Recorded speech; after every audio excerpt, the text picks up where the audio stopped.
But what exactly is the heresy of Chabad? That mystified me when I was younger. I didn't understand. I went to a Litvish yeshiva, and I didn't understand why they were so against Chabad. Because the Chabadniks seemed to be religious people.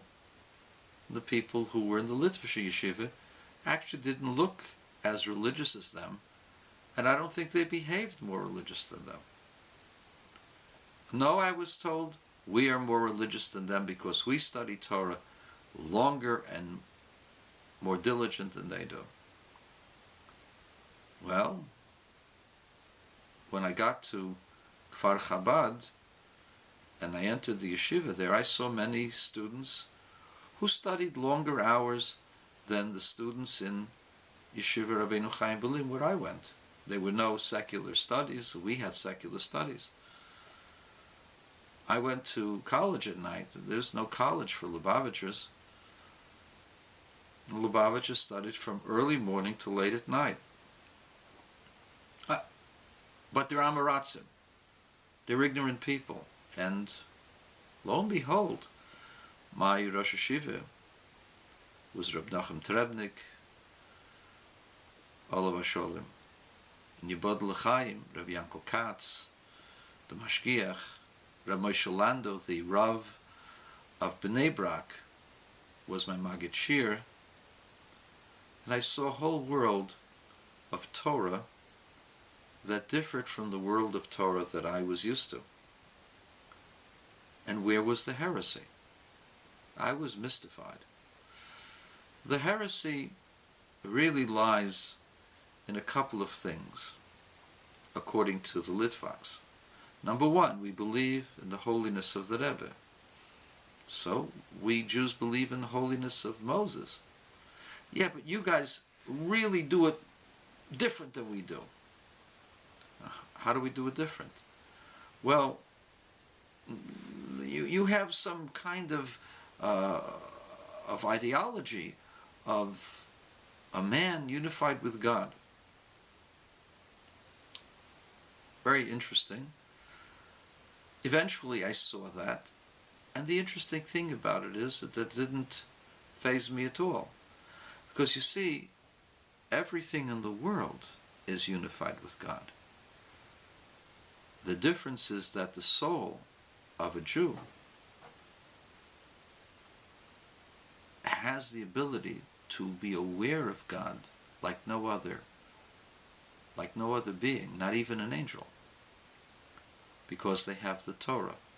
And through the Torah, we're able to communicate with God in a much more profound way than all peoples before or after.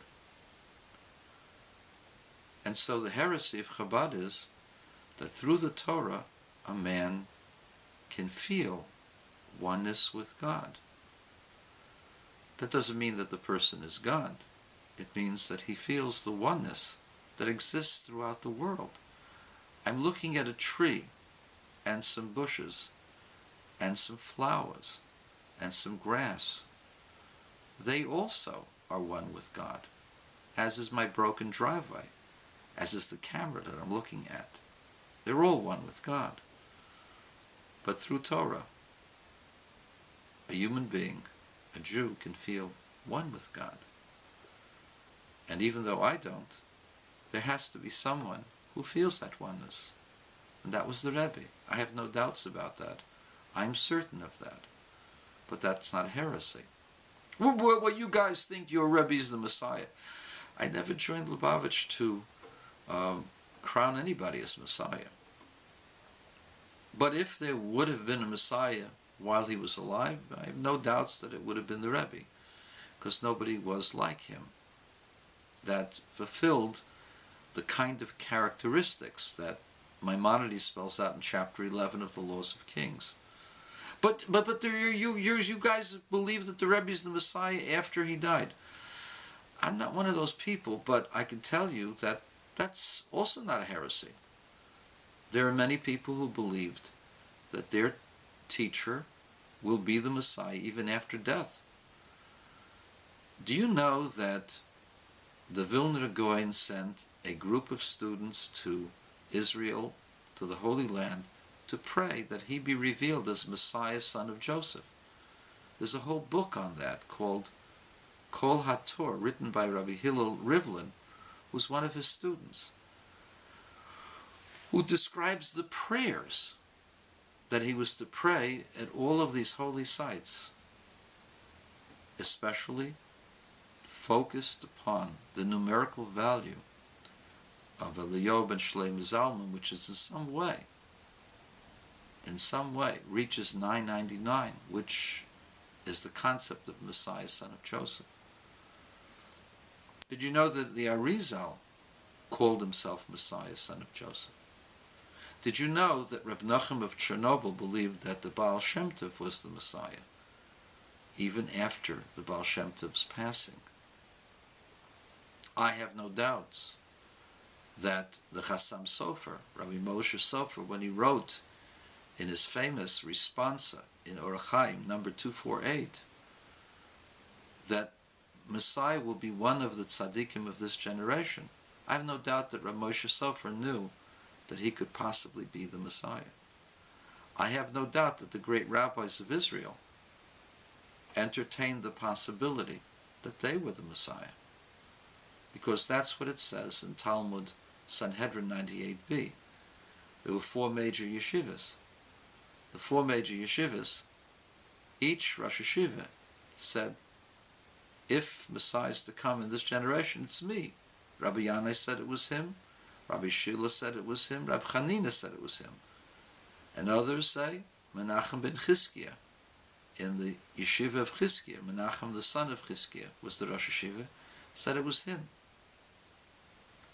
And guess what? Rav said it was his Rebbe, Rabbeinu HaKodesh. And this is mentioned after those 4 scholars. 4 scholars who are all the students of Rebbe, Rabbi Judah the Prince, say that they're the Messiah. And Rebbe, Rabbi Judah the Prince, as a possibility, is mentioned after them. Why is that? How does that work? Wouldn't the story of Rabbi Judah the Prince be mentioned before his students? You can look it up, it's there. I'll give you my answer, Chaim's answer. To Rav, Rabbi Judah the Prince was still alive even after his death, because Rabbi Judah the Prince still came to his family to say Kiddush for them. And I am certain that Rav saw this, that his Rebbe would come from time to time and speak to the family. And I have no doubt that the Rebbe came to speak to Rav, his students. For Rav, unlike the other students of Rebbe, did not open up a Beis Medrash till many, many years later. Rav spent all of his time, he didn't study by Rabbi Yanai, he didn't study by Rabbi Chanina, Rabbi Shilo, he didn't study by Chizkiah, he studied by himself the words of his holy teacher, Rabbeinu HaKodesh. And because he studied his words to Rav, his Rebbe was still alive. In fact, he might have seen him, as did the rest of the family. If you will look in the commentary of Rabbeinu Bachya, called the Bechaya, at the end of Parshas Vayera, at the end of Parshas Vayechi, he says that implicitly, that Rebbe had the power to come in the physical flesh, not the physical flesh, but with the physical body, anytime he wanted. So to Rav, even after the passing of Rebbe, his Rebbe was very much alive, and therefore said, he's the Messiah. So are the Lubavitches entitled to say that? Yeah, they're entitled to saying that. Do I say that? No. But anybody who says that this is heresy is either ignorant, wicked, or a heretic himself.